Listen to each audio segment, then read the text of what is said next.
Today, I am humbled and grateful to receive this report as we conclude one chapter of this painful story.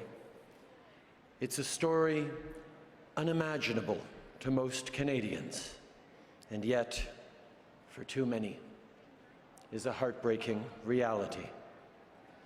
Many of you have spent the last few years courageously speaking of your loss and reliving incredible pain. To all those who spoke up and gave such powerful testimony, I want to thank you deeply for your bravery, and I hope that today you can take a new step in your long journey of healing.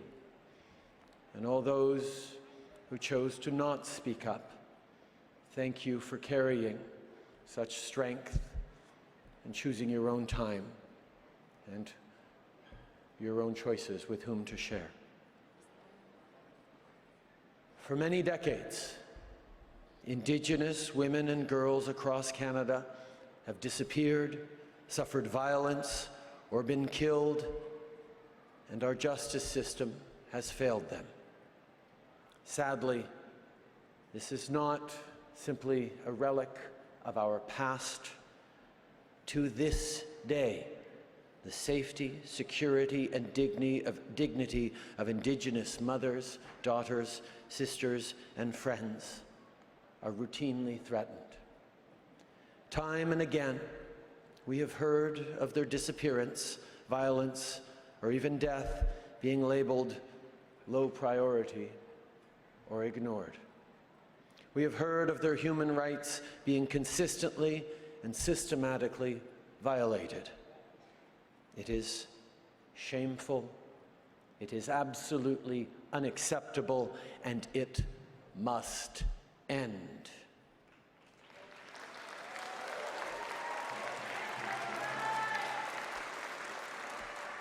For far too many years, Indigenous families, communities, and organizations have urged the Government of Canada to take action and call a national inquiry. When we took office, we knew that the status quo for Indigenous women and girls in this country had to change.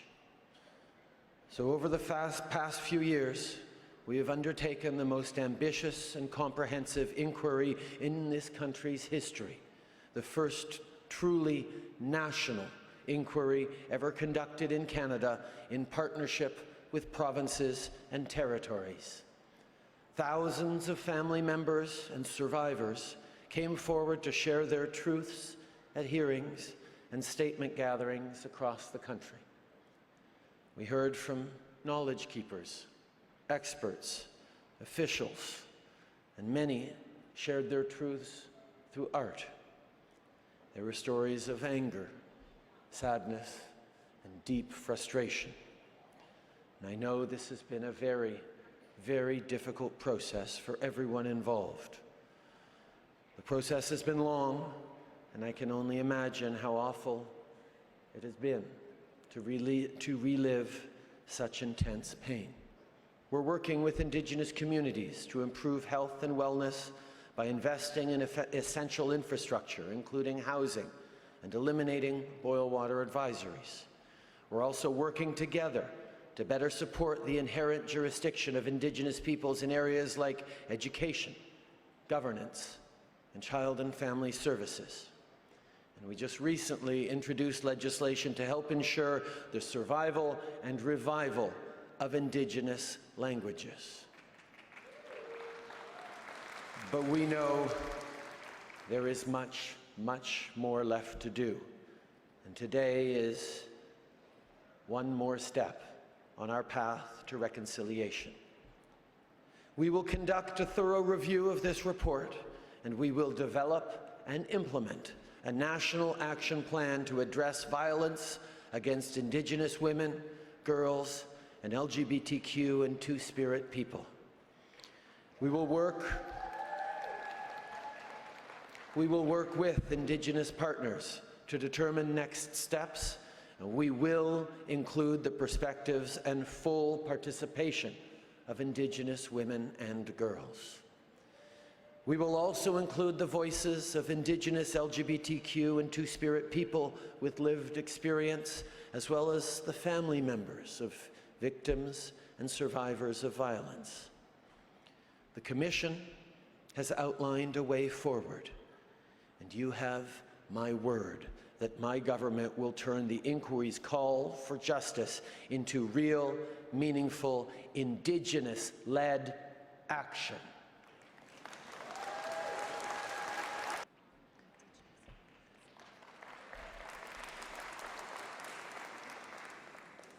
Many people, non-Indigenous and Indigenous, many institutions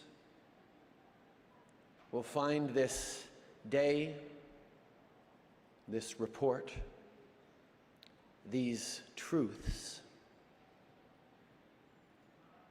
difficult, challenging, and uncomfortable.